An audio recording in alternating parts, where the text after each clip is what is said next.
Bonjour, mon nom est Daniel Rouillard et puis j'enseigne l'histoire du 20e siècle à ceux qui regardent la capsule, à vous. Sinon, je voulais simplement revenir à l'écran, je vais vous reposer des questions. Pourquoi avoir refait les erreurs du passé? C'est une des grandes questions qu'on avait. Pourquoi les avoir reproduites, ces erreurs-là? Et une autre grande question, est-ce que c'est la seule personne d'Adolf Hitler qui est responsable? Déjà, pourquoi avoir reproduit les erreurs du passé? On avait déjà déterminé ensemble en classe cette année que précédemment, avant la crise de la pandémie, on avait déterminé que les circonstances de la Deuxième Guerre mondiale sont en grande partie attribuables aux conditions de la fin de la Première Guerre mondiale. Qu'est-ce que ça veut dire? Ça veut dire qu'en ayant imputé à l'Allemagne une grosse dette de guerre, puis plein de conditions difficiles comme des pertes de territoire, puis certaines humiliations, les puissances victorieuses telles que le Royaume-Uni, la France et la Belgique ont presque fait en sorte qu'il y aurait éventuellement une deuxième période à cette guerre-là, ou une deuxième demi comme dans un match de soccer. Donc, pourquoi avoir fait les erreurs? Ben, peut-être parce qu'on a voulu être vengeur. Vous allez dire, c'est normal, les vainqueurs vont rédiger les conditions de la fin d'une guerre, les vainqueurs de la Première Guerre mondiale. Mais c'est pour ça qu'en classe, on avait déterminé cette année que peut-être la Première et la Deuxième Guerre mondiale, c'est un peu la même guerre entrecoupée de quelques années. Ce n'est pas les seules raisons, là, la Première Guerre mondiale. On avait vu qu'il y avait de la difficulté économique, tout ça. D'ailleurs, à propos de la deuxième question, est-ce que c'est de la seule faute d'Adolf Hitler? On détermine que non, absolument pas.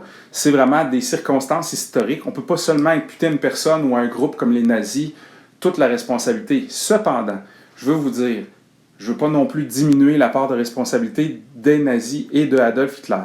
Vous avez vu tous les stratagèmes qu'ils avaient mis en place, notamment par rapport à la propagande. D'ailleurs, vous aviez à faire un petit devoir, ceux qui l'ont fait, pour vérifier, je défile à l'écran, les moyens de propagande qu'ils ont mis en place. Alors, il y avait de la propagande pour convaincre leur propre peuple, mais l'autre question aussi qu'on avait abordée ensemble, c'était comment ils ont réussi, les nazis, à prendre le pouvoir. Et je vous invite à suivre aussi sur mon écran, je vous ai mis la photo ici d'une certaine Chantal Lavigne.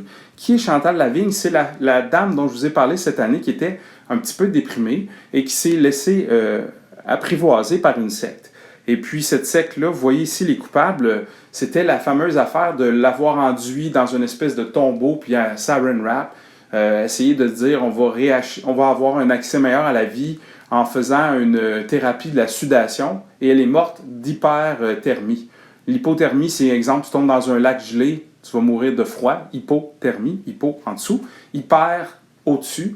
Alors, hyperthermie, elle est décédée de ça. Pourquoi elle a accepté de faire cette thérapie-là qui nous paraît ridicule pour nous? Ben, c'est parce qu'elle était désespérée. Pourquoi les Allemands sont entrés dans le délire des nazis et d'Adolf Hitler? C'est parce que la majorité des Allemands étaient réceptifs au message, comme Chantal Lavigne envers la secte, parce que l'Allemagne était déprimée économiquement et de plusieurs raisons.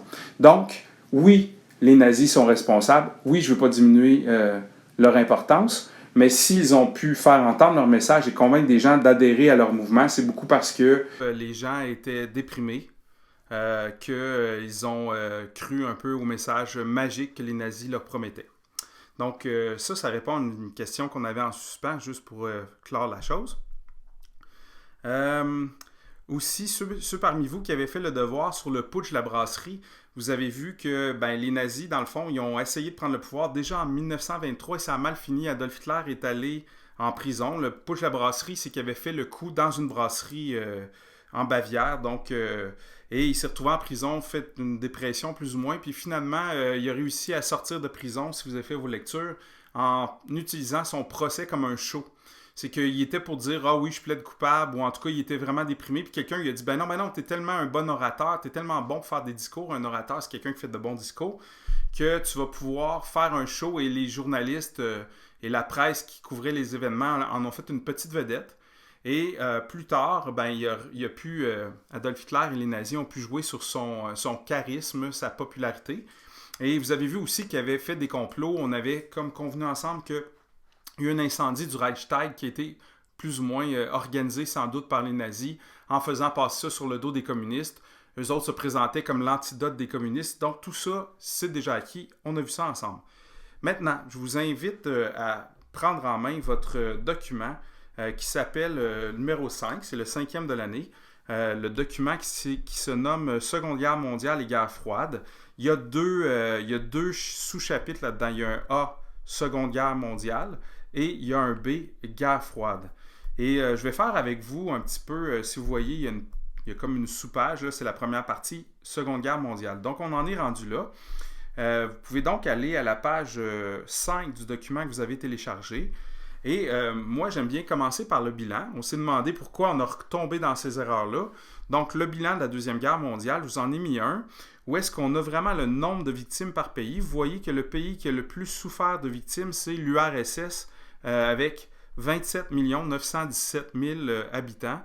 Juste vous dire qu'en ce moment, le Canada est à peu près 37-38 millions d'habitants. Donc, c'est à peu près les trois quarts de la population canadienne qui a été éliminée pour l'URSS, soit des soldats, soit des civils. C'est juste un exemple. Donc, le total, si vous voulez aller le voir, et ce serait à noter, c'est en millions. Vous voyez, je mets en jaune ici, tous les chiffres que vous voyez, c'est en millions. Alors, le nombre de soldats tués pour la Deuxième Guerre mondiale de 1939 à 1945, 26 millions de soldats tués. Les civils, 49 millions de civils tués. Donc, on voit que cette guerre-là a vraiment frappé très, très, très durement les gens dans leur vie quotidienne, pas seulement les soldats. Ça a été une guerre horrible.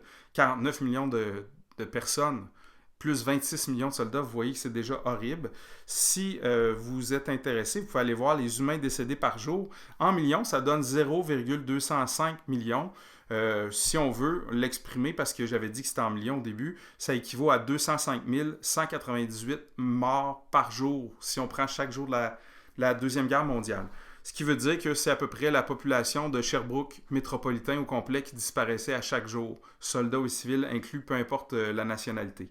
Et le nombre de décès de la population mondiale de l'équivalent de 1940, c'est 3%. Vous voyez donc que c'est un bilan vraiment affreux. Et j'ai mis à l'arrière-plan de cette page-là la destruction aussi.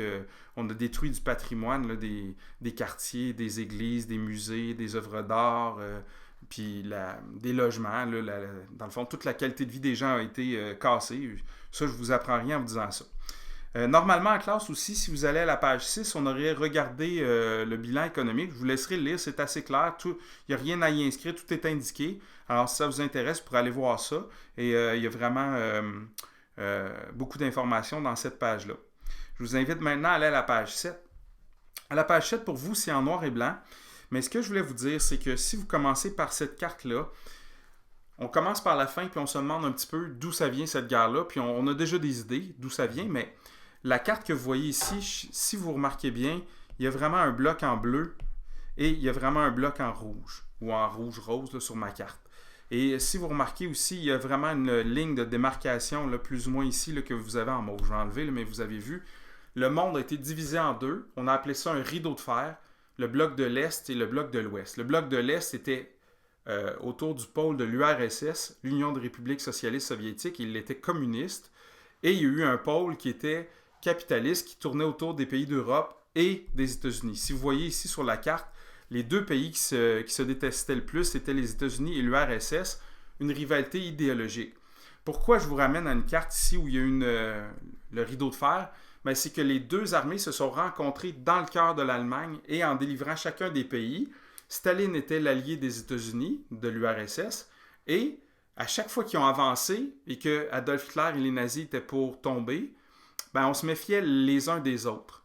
Autrement dit, la Deuxième Guerre mondiale, elle a eu comme bilan non seulement des morts, mais une guerre qui n'a pas été une guerre directement entre les États-Unis et l'URSS, qui a été une guerre de rivalité. C'est pour ça qu'on l'appelle une guerre froide. Ils ne se sont jamais fait la guerre directement. Mais cette guerre-là, la guerre froide, a terrorisé tout le monde. D'ailleurs, je vous passe une petite vidéo, là, je m'excuse, c'est sur mon YouTube, j'avais préparé. Normalement, vous voyez ça là, sur mon écran. Là, je le fais jouer avec le YouTube, il n'y a pas de son, mais ce que vous voyez, c'est la bombe atomique qui a été larguée sur Hiroshima, qui en un instant a fait des dizaines de milliers de morts. Okay? Les États-Unis ont largué ça sur le Japon, l'allié de l'Allemagne nazie. L'Allemagne était tombée. La guerre était pratiquement finie. Le Japon, il restait à peu près plus rien. C'était fini pour le Japon. Quand un général militaire qui demande à ses aviateurs de faire des kamikazes puis de foncer avec les avions et de se suicider, c'est parce que tu n'as plus de munitions et tu es désespéré. Pourquoi les États-Unis, sachant qu'ils avaient complètement éliminé le Japon, ont décidé de faire ça? C'est justement pour montrer à l'URSS, oui, Staline, tu es notre allié, mais nous, maintenant, on a une bombe que toi, tu n'as pas, pour essayer d'intimider. Alors, à la fois, on était des alliés contre les nazis, mais au fur et à mesure qu'on était pour se rencontrer, on s'est divisé le monde, puis il y a eu une rivalité qui s'est installée. Donc, un autre bilan de la Deuxième Guerre mondiale, on pourrait dire, c'est une autre guerre, qui n'est pas une Troisième Guerre mondiale, mais qui est une guerre d'usure, qui a été très difficile, la guerre froide. C'est la deuxième partie de ce document-là. Mais pour aujourd'hui, revenons-en à notre Deuxième Guerre mondiale. C'était simplement pour se demander comment ça finit, pour qu'après ça, on se demande, mais pourquoi ça a eu lieu? Alors, justement, à la page 8, vous allez avoir, s'il vous plaît, à faire un travail cette semaine. Je ne vais pas le faire avec vous pour aujourd'hui, mais je l'explique. À la page 8, je vous demande, s'il vous plaît, d'aller trouver les causes. C'est-à-dire, c'est une hypothèse. Vous pouvez aller lire sur Internet, mais j'aimerais mieux que vous l'essayiez de vous-même. Si vous êtes capable d'en faire 3 sur les cartes, ça va. Ça serait bien de faire des causes sur le plan économique, sur le plan politique, sur le plan aussi des conséquences de la Première Guerre mondiale. Ça, normalement, vous êtes bon, on a beaucoup parlé. Là, les conséquences de la Première Guerre mondiale, en quoi c'est une cause de la deuxième. Et aussi, peut-être, sur le plan du contexte historique. Par la suite, lors d'une prochaine capsule, sans doute la semaine prochaine, avec vous, on pourra regarder à trouver des causes là, précises. C'est certain qu'encore aujourd'hui, c'est soumis à débat chez les historiens. Faites votre possible. Ici, la partie de gauche de la page, c'est des hypothèses. Je ne vous demande pas d'aller nécessairement faire une recherche, juste d'en parler dans votre famille ou vous-même, vous interroger, vous dire « Ouais, je pense que... » Une hypothèse, c'est un peu « je pense que », puis ça reste à vérifier. Donc, on fera la vérification ensemble plus tard. Toujours par rapport aux causes, ben, il y a aussi ce qui est intéressant, c'est de voir les forces en puissance.